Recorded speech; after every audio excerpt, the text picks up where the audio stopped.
Voy a hacerles una... No es confesión. Es un mini traslado de estado de ánimo, si se quiere, intelectual. Porque hoy a la mañana me asaltó si hacía el editorial de entrada, como siempre, o en lugar de eso, simplemente decía el pan a casi 100 y la leche a casi 50.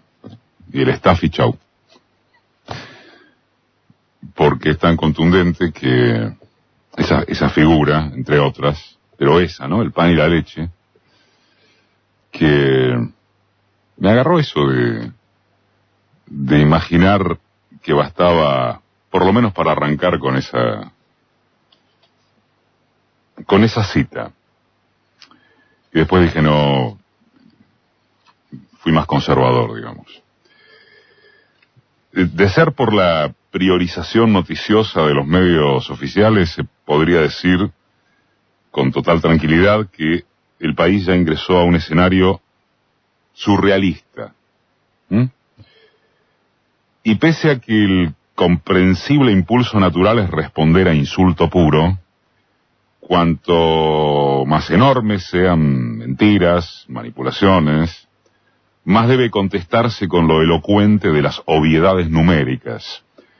Los datos verdaderos sirven para protegerse honestamente, para responder a chicanas y falseamientos con lo que es irrebatible, para no entrar en el terreno de lo que le conviene a una sarta de sádicos informativos.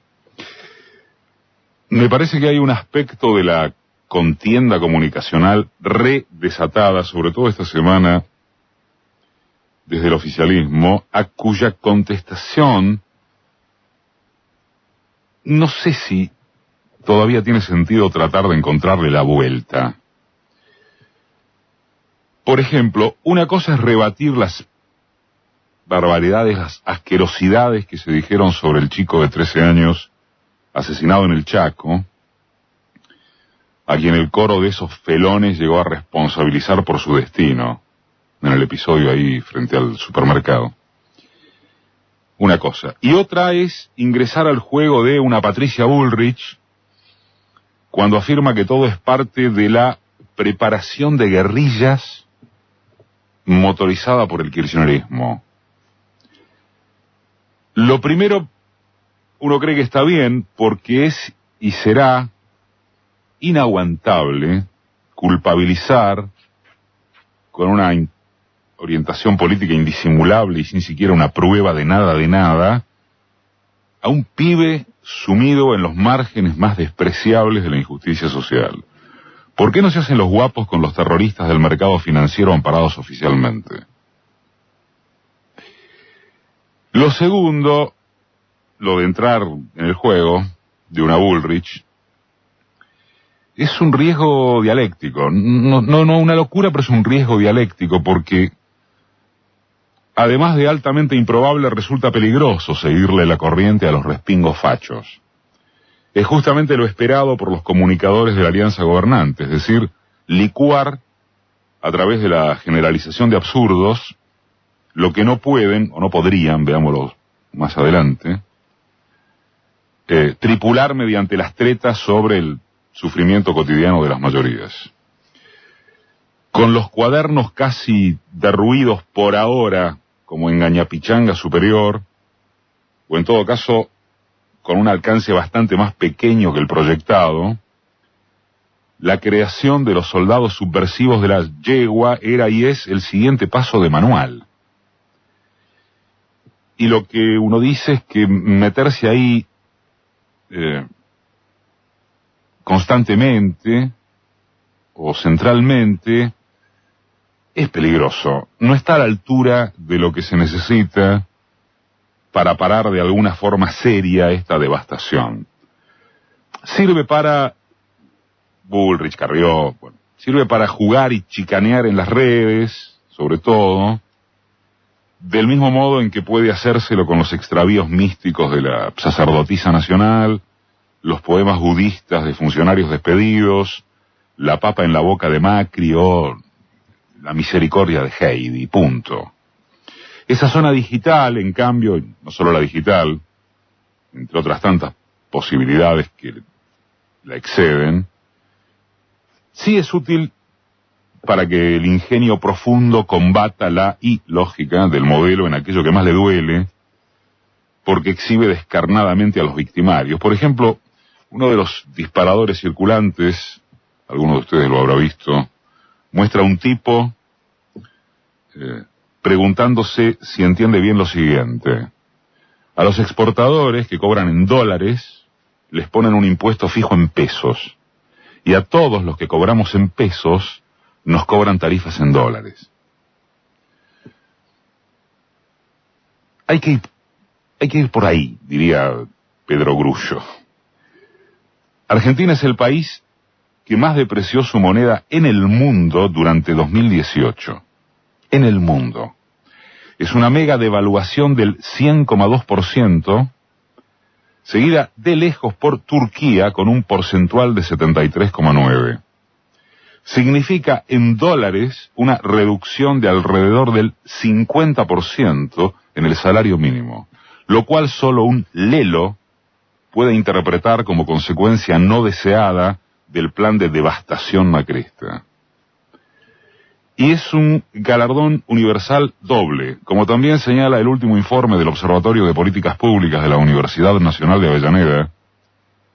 Argentina también tiene la tasa de interés más alta del mundo, tras la reciente suba al 60% dictaminada por el Banco Central. A lejanísimo placé entran en el ranking Venezuela, 20,8% de tasa, Turquía, 17,8%, y México, 7,8%. Argentina, el 60%. La inflación, ya estimada en los documentos oficiales con un piso del 40%, piso, aunque Baldío Duhovne dijo que no pensaba hablar de papers reservados, es asimismo la más grande de las naciones emergentes. Los turcos no llegan ni a la mitad de la inflación argentina.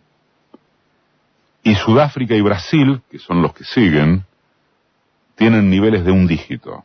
En medio de esta calamidad, hay que sentirse entre contentos y confiados porque Trump respaldó fuertemente los esfuerzos del gobierno argentino, porque los pases del mago Toto lograron contener la cotización del dólar y porque el Fondo Monetario concederá la ampliación de ayuda a sí mismo. Si alguien cree, otra vez, que esta construcción de subjetividad es inconcebible o, como decíamos al principio, surrealista, no tiene más que corroborar que es precisamente lo ejecutado en estos momentos. La tristeza y el desconcierto masificados por obra de una pobreza que está en crecimiento espeluznante. Comercios que cierran a lo pavote. Anuncios empresariales esta semana de decenas de miles de despidos gracias a la paralización de la obra pública. Advertencia de voceros oficiosos en torno de que lo peor está por llegar. ¿Qué otra respuesta podrían tener que no sea la confianza en que el asombro dará o daría lugar a creer en cualquier invento? Vayamos a los siguientes bifes, sin pretensiones irónicas. Pongámosle. Estabilizan, todo va en comillas, ¿no? Estabilizan el tipo de cambio en la franja de 40 a 45 pesos tras su indescriptible toma de ganancias. El fondo garantiza los dólares para tirar en el año electoral presidencial de 2019. El campo contribuye a aguantar los trapos. Inundan con una chorrera de dinero al conurbano bonaerense para mantener el asistencialismo elemental y despachan fuerzas represivas precisas en las barriadas más convulsionadas. Lo están haciendo. Los gobernadores se suben al patíbulo del déficit cero, pero la oposición no acierta con la tríada unidad, proyecto, candidato. Y el oficialismo, o el poder neoliberal a secas, mejor, sí acierta con alguna figura candidateable del recambio.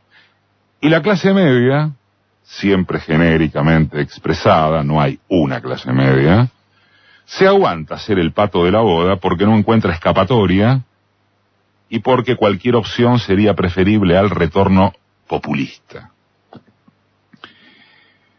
La opinión personal es que no les dará, porque esto es la Argentina y sus reservas de minorías intensas garantizan una lucha constante de fósforo al acecho, de consecuencias impredecibles. Pero pregunto, ¿es completamente ridículo imaginar esa proyección?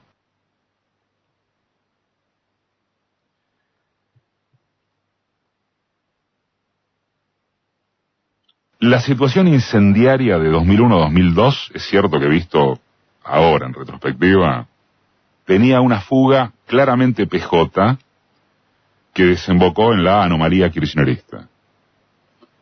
Eso no existe hoy como elemento claramente visualizable, no es que no pueda serlo, porque el peronismo blanco, en realidad ningún peronismo quiere agarrar, no quiere tomar responsabilidad de bombero alguno. Carece de todo programa superador del macrista, y la única oposición realmente existente, que es el kirchnerismo con liderazgo exclusivo, estaría circunscripta en sus chances de crecimiento ganador. Ese cuadro traza un horizonte teórico, que político-institucionalmente es diferente al de hace 17 años. El que se vayan todos de entonces fue la llave de un dispositivo KM que acabaría por derrumbar al bipartidismo tradicional. Muy bien, ¿dónde está hoy la llave esa? ¿Dónde está haciendo que la consigna potente de despreciar a todos muda en la actualidad al desconcierto inválido de no creer en casi nadie? Cuidado, citado nuevamente el ensayista Jorge Alemán, la emergencia de nuevas fuerzas políticas, por el momento acá no es una fuerza, el descreimiento, pero en su sentido amplio, nuevas fuerzas políticas antipolíticas, hablan de una crisis de representación que testimonia las dificultades neoliberales para asegurar su gobernabilidad. Pero de esa crisis representativa no se deduce, al menos de modo inmediato y necesario, que emerja un proyecto capaz de ponerle límites.